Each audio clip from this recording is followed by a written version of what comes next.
নমস্কার, আমার রান্নাবান্না চ্যানেলে আপনাদের স্বাগত। আশা করি আপনারা সবাই ভালো আছেন এবং সুস্থ আছেন। আজকের আমার রেসিপি হচ্ছে রুই মাছের আলু দিয়ে পাতলা ঝোল। কারণ গরমকাল পড়ে গেছে, এবার পাতলা ঝোল। এখানে আমি 500 রুই মাছ নুন হলুদ মাখিয়ে রেখেছি। এখানে আমি 3টে আলু কেটে ধুয়ে রেখেছি। এখানে 3টে ডাঁটাকে আমি ছুলে ধুয়ে রেখেছি। এখানে একটা টমেটো কুচিয়ে রেখেছি। এখানে আমি এক কুচি আদা, দুটো কাঁচা লঙ্কার সঙ্গে বেটে রেখেছি। চলুন গ্যাসে কড়াটা এখানে আমি গ্যাসের কড়াটা বসিয়ে দিয়েছি। এবার আমি তেল দেব মাছ ভাজার জন্য। আপনারা যে যা পরিমাণ মতো তেল দেবে। আমি খুব একটা তেল দেব না, কারণ এখন গরমকাল, পাতলা ঝোল খাওয়া খুব ভালো। কারণ এই গরমকালে লোকের শরীর খারাপ হয়, সেই কারণে আমি পাতলা ঝোল করব। গুঁড়ো লঙ্কা ছাড়া শুধু কাঁচা লঙ্কা আর কালো জিরে ফোড়ন দিয়ে। আপনারা একবার এইভাবে বানিয়ে দেখবেন, কেমন লাগে অবশ্যই আমাকে কমেন্ট করে জানাবেন। আমার কড়াটা তেলটা গরম হয়ে গেছে, এবার আমি মাছটা ভেজে নেব।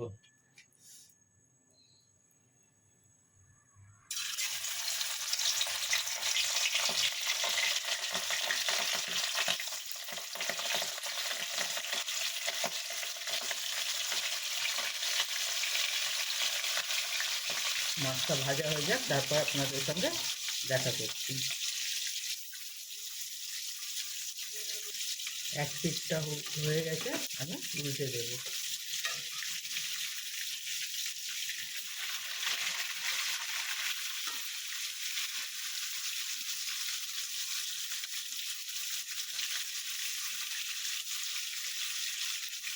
আপনারা যে যা অনুযায়ী মাছ ভাজবেন, আপনারা কড়া করে ভাজতে পারেন, যেরকম ইচ্ছে আপনারা ভাজবেন। আর এই পিঠটা হয়ে যায়, আমি ভাজবো, খুব একটা কড়া করবো না, মিডিয়াম ভাজবো। আমার মাছ ভাজা হয়ে গেছে, এবার আমি মাছটাকে তুলে নেব।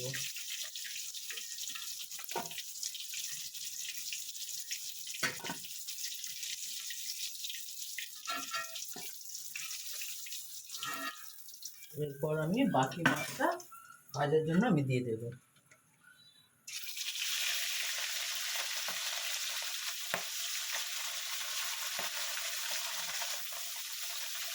এরপরে আপনাদের দেখাচ্ছি। আমার সব মাছ ভাজা হয়ে গেছে, এবার মাছটা আমি তুলে নেব।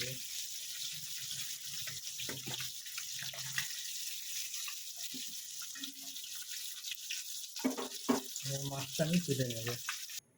আমার সব মাছ ভাজা হয়ে গেছে, এবার কালো জিরে ফোড়ন দেব। ফোড়ন দিয়ে আমি আলুটা দিয়ে দেব।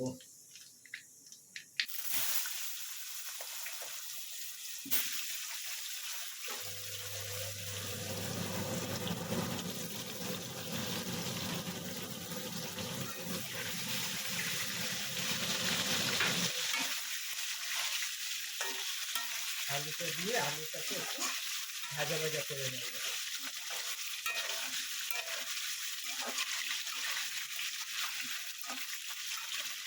আলু ভাজা ভাজা করতে করতে আলুটা সেদ্ধ হয়ে যাবে।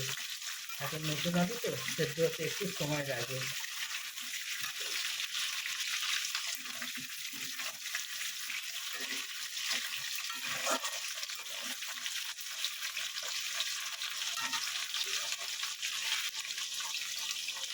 এটাতে আমি ডাঁটা দিয়ে দেবো।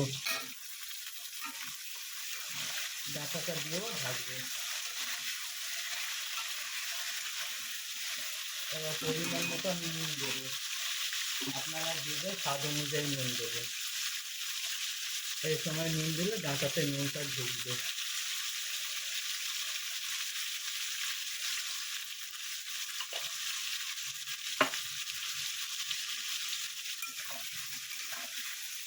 এইভাবে একটু ভাজা ভাজা করে নেব।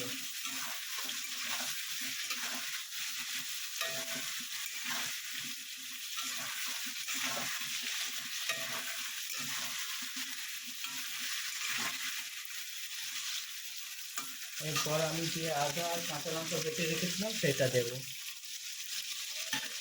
দিয়ে একটু কষে নেব। আমি এটাতে পেঁয়াজ রসুন কিছু ব্যবহার করব না, গুঁড়ো লঙ্কা ব্যবহার করব না, কারণ আমরা গুঁড়ো লঙ্কা খুব একটা খাই না। মাঝে মধ্যে বিরিয়ানি করলে তখন ব্যবহার করি, তা খুব রেয়ার।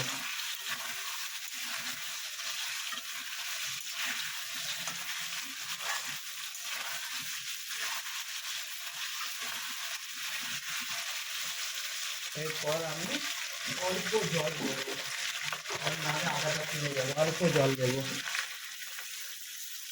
দিয়ে এবার আমি জিরের গুঁড়ো, ধনের গুঁড়ো, হলুদের গুঁড়ো দেবো। আমি 1 চামচ জিরের গুঁড়ো দিলাম, 1 চামচ ধনের গুঁড়ো, আর আমি 1 চামচ হলুদের গুঁড়ো দিলাম, দিয়ে একটু কষে নেব।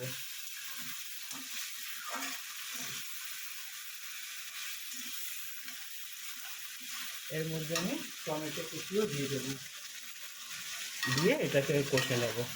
কষা হয়ে যাক, তারপর আপনাদের দেখাচ্ছি। আমার প্রায় কষানো হয়ে গেছে,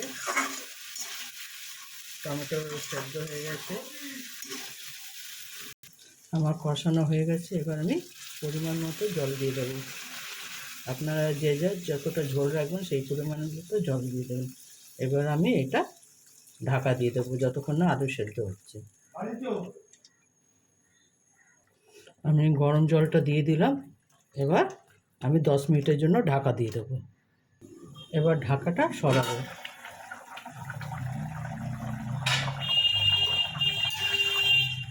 আমার আলুটা প্রায় সেদ্ধ হয়ে গেছে, 80% সেদ্ধ হয়ে গেছে। এবার আমি মাছগুলো দিয়ে দেবো। মাছগুলো দিয়ে দেবো।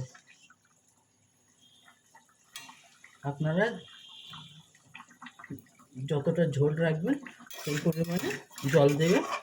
প্রয়োজন পড়লে এই সময় আপনারা যদি ঝোল বাড়াতে চান তাহলে এই সময় জলটা দিয়ে দিতে পারেন আর একটু, কিন্তু ফোটানো জল দেবেন। আমি কিন্তু আর ঝোল বাড়াবো না, আমার এতটাই ঝোল ঠিক আছে। এরপর আমি ধনেপাতা কুচি দেবো। ধনেপাতা কুচি দিয়ে আমি 10 মিনিট আবার ঢাকা দিয়ে দেবো। 10 মিনিট ঢাকা দিয়ে আপনাদের সঙ্গে দেখা করবো। এবার ঢাকাটা সরাবো। আমার মাছের ঝোল একেবারে রেডি। সজনে ডাঁটা আলু দিয়ে পাতলা মাছের ঝোল একেবারে রেডি। আপনারা একবার এইভাবে বানিয়ে দেখবেন, কেমন লাগে অবশ্যই আমাকে কমেন্ট করে জানাবেন। আপনারা কমেন্ট করছেন না, আমাকে সাবস্ক্রাইবও করছেন না। হ্যাঁ, আমি রান্না করছি কেমন আপনাদের লাগছে সেটাও আমি বুঝতে পারছি না, যে আদৌ আমার রান্না আপনাদের ভালো লাগছে কি না। দেখুন আমার হয়ে গেছে, এবার আমি নামিয়ে নেব। দেখুন আমার রুই মাছের ঝোল একেবারে রেডি। আপনারা অবশ্যই একবার এইভাবে বানিয়ে দেখবেন। আমার চ্যানেলটা দেখার জন্য ধন্যবাদ। ভগবানের কাছে প্রার্থনা করি আপনারা সবাই সুস্থ এবং ভালো থাকুন। আমাকে এইভাবে সাপোর্ট করবেন, আমার সঙ্গে থাকবেন, আমার চ্যানেলটা দেখবেন, আমাকে সাবস্ক্রাইব করবেন, লাইক করবেন। থ্যাংক ইউ আমার চ্যানেলটা দেখার জন্য।